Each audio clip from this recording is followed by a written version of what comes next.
तो देखिए, तरीक पर तरीक लोगों का आज विश्वास उठ रहा है हमारे न्यायपालिका से। देखिए, कोई रेंट पे घर ले लेता है तो वो कहता है कि मैं छोड़ूंगा नहीं। अब इसका मतलब ये है कि जो मालिक है, जो ओनर है, वो घर किराए पर देता है, तो इसका मतलब है जिसको किराए पर दिया तो वो मालिक बन गया। और फिर कुछ लोग ऐसे शातिर दिमाग होते हैं कि वो जितना किराया देते हैं उससे ज़्यादा डबल मांगने लग जाते हैं कि तब हम खाली करेंगे। ये सब क्यों होता है? अगर किसी ने आपको घर किराए पर दे दिया तो इसका मतलब आप मालिक तो नहीं बन गए, ये तो सीधा ही चीटिंग हो गया ना। देखिए, किसी ने पैसा लगाया है, घर बनाया है, अगर वो रेंट पे तो हर वर्ल्ड में चलता है, लोग रेंट पर लेते हैं मकान। लेकिन जहाँ जो सिस्टम हमारे हिंदुस्तान में है कि एक बार किराएदार आ गया वो किराया भी नहीं देता और उसके बाद उल्टा पैसे लेके निकलता है, ये कहाँ का न्याय है भाई साहब? यानी कि किराएदार मालिक बन गया। जिसने किराए पर दिया था तो इसका मतलब है उसने गलती की। और तरीक पर तरीक, अभी देखिए 2-3 साल हो गए हैं, केस लगा रखा है किसी क्लाइंट ने, तो कहता है कि मेरे को 3 साल हो गए हैं, सिर्फ अभी तक वो जो किराया है ना वो फिक्स ही नहीं किया है। भी जैसे वो कहता है कि मैं 2,000 रुपये महीना किराए पर दिया था, मैंने 10,000 रुपये किराए पर दिया था। वो कोर्ट जो होता है 6-6 महीने 2-2 साल तक किराया फिक्स नहीं करता, 2-2.5 साल ऐसे निकल जाते हैं तरीक पे तरीक। यानी कि 3 महीने की तरीक डालते हैं जी, 2-2.5-3 महीने की तरीक डालते हैं।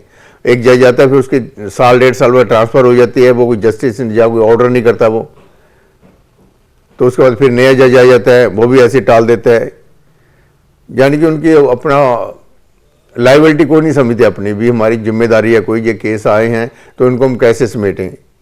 हर जज के पास 150, 200, 100, 90, 80 यानी कि ऐसे केस लगे होते हैं। यानी कि एक बंदा ना भी लेने लग जाए ना तो अभी उसका घंटा लग जाए। इतने जो क्लाइंट होते हैं, जो अपना कंप्लेंट होते हैं, जो कंप्लेंट करते हैं, डिपेंडेंट होते हैं, जो भी हैं, ये सब है क्या यार? सोचने वाली बात ये है। यानी कि वो भी खराब होता है जिस पर केस किया जाता है, और जो केस करने वाला होता है वो भी धक्के खाता है।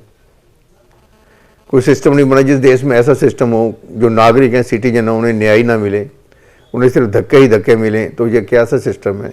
हर जगह लोगों से चीटिंग हो रही है, फ्रॉड हो रही है, कोई सुनने वाला नहीं है। पुलिस थाने में जाके कंप्लेंट करते हैं, वहाँ कोई सुनवाई नहीं होती। वो कहते हैं हम क्या करें, कोर्ट में जाओ, कोर्ट में जाते तो वहाँ भी धक्के ही हैं। इसका मतलब जो लूट के ले गया वो ले गया भैया, जिसने ठगी की वो ठगी करके ले गया। इसका यानी कि हल क्या निकलेगा?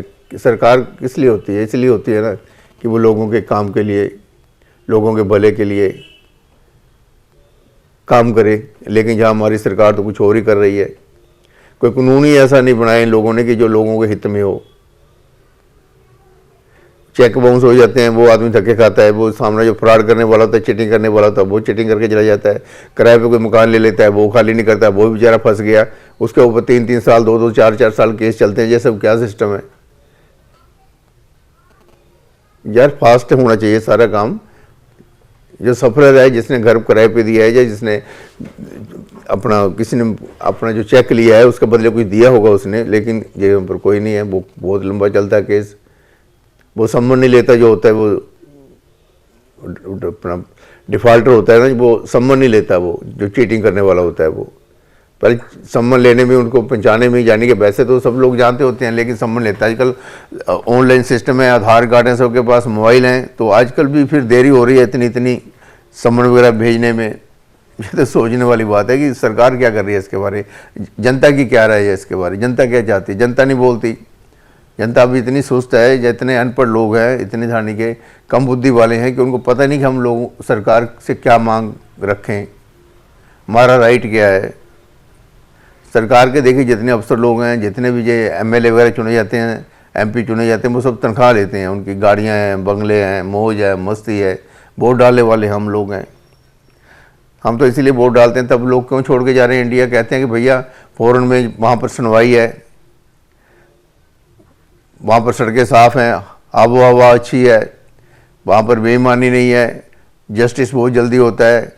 बहुत सब यही चीज़ें हैं जिनके लिए जो हिंदुस्तान के लोग हैं इस देश को छोड़ना, यही अपनी समझदारी समझते हैं कि अपने बच्चों को बाहर भेज दें। और जिन्होंने बाहर बच्चे भेजे हैं उनके हालात तो बहुत बुरे हो चुके हैं। कोई उन्हें पानी देने वाला नहीं है, कोई पूछने वाला नहीं है। बच्चे तो सेटल लोग हैं, वो इधर देखते नहीं है। पहले पाकिस्तान से लोग उजड़ कर आए थे, आज 70 साल बाद फिर जो बुजुर्ग हुए हैं वो आज फिर दूसरे जाने के धक्कों में पड़ गए हैं, परेशानी में पड़ गए हैं। यानी कि इसका हल कोई नहीं है। अब सोच नहीं है आप लोगों की। हम कहते हैं सोच बदलो समाज बदलेगा। हम बार बार यही आप लोगों को मैसेज देते हैं कि अपनी सोच बदलो समाज बदल जाएगा, लेकिन आपकी सोच वही है। पहले देखो तो सही, आप गली मोहल्ले में जहाँ रहते हैं आपका क्या राइट है, क्या ड्यूटी है, आपका समाज के प्रति क्या कर्तव्य है। समाज में तो हम लोग सभी रहते हैं ना। हम लोग एक दूसरे को परेशान करेंगे तो भैया तो इसका कोई हल नहीं निकलेगा। पहले हमें सोचना पड़ेगा। हम अपने बच्चों को स्कूल भेज देते हैं। मैंने देखा आजकल जो CBSE में पहले लेडीज पढ़ती थी, उनके बच्चे अब वो इंटरनेशनल कोई ऐसा है उससे बड़े स्कूल में डाल दिए उन्होंने। बस यही हमारी डेवलपमेंट है, यही हमारी तरक्की है कि पहले वो CBSE वाली जो लेडी, पहले सरकारी स्कूल वाले थे जो पेरेंट्स थे, उन्होंने बच्चों को CBSE में डाला, और CBSE वाले अब कोई ICS पता नहीं कौन सा बोर्ड है वो उसमें डालने लग गए हैं। ये सब है क्या यार? बंटी को समझ में नहीं आ रहा यार। बंटी बड़ा सोच रहा है मैं क्या करूं यार। बंटी तेरे को समझ आएगा नहीं यार? मेरे को नहीं समझ आ रहा कि ये लोग है कैसे। समझा नहीं रहा कोई इनको। छोटी सी ज़िंदगी होती है, वो वैसे एक मजाक सा बन गया हिंदुस्तान में लोगों का। जब तक यहाँ पर सोच नहीं बदलेगी, सिस्टम नहीं बदलेगा, हमारी लाइबिलिटी जो है, अकाउंटेबिलिटी है, जो हमारा जो अधिकार है, दायित्व है, जो दूसरों के प्रति हमें क्या सोच रखनी चाहिए, यही नहीं किसी को पता है भैया। हम तो वैसे बोल लेते हैं, आप लोगों के साथ बातचीत कर लेते हैं, लेकिन जहाँ पर कुछ नहीं है। क्योंकि जो जुडिशरी है, जो सिस्टम है, बहुत ही यानी कि अभी बहुत तरीक वाला है।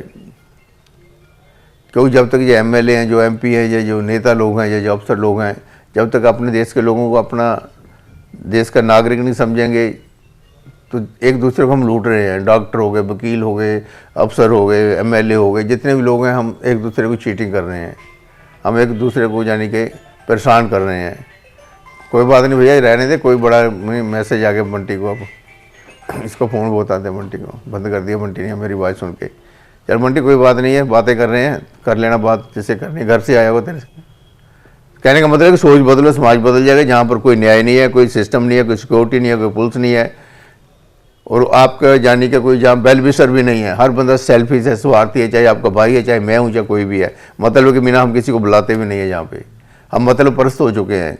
जिस देश के लोग मतलब परस्त हो जाए, ये समाज के लोग जो अपने जाने के फ़ायदा सोचें, तो उस देश का जाने के कभी भी डेवलपमेंट नहीं होगा। वो कभी देश प्रोग्रेस नहीं करेगा, उन्नति नहीं करेगा। जहाँ पर आपको धक्के मिलेंगे।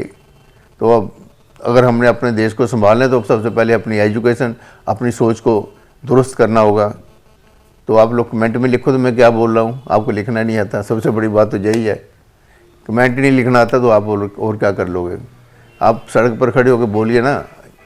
आप सड़क पर खड़े होकर अपना मैसेज दीजिए, या दूसरों को मैसेज जो है अच्छा लगा तो दूसरों को पहुँचाइए। लेकिन नहीं, हम लोग अभी वहाँ तक नहीं पहुँचे हैं। जेंटलमैन तो बहुत हैं, कोट पैंट पहने होंगे, टॉय टेबल लगाई होगी, बड़ी गाड़ी खड़ी होगी, बड़ी कोठी होगी, लेकिन अकल नहीं है। जब तक अकल नहीं आप बदलेंगे, अपनी सोच नहीं बदलेंगे तो समाज नहीं बदलेगा। सुन ले बंटी फ़ोन। धन्यवाद।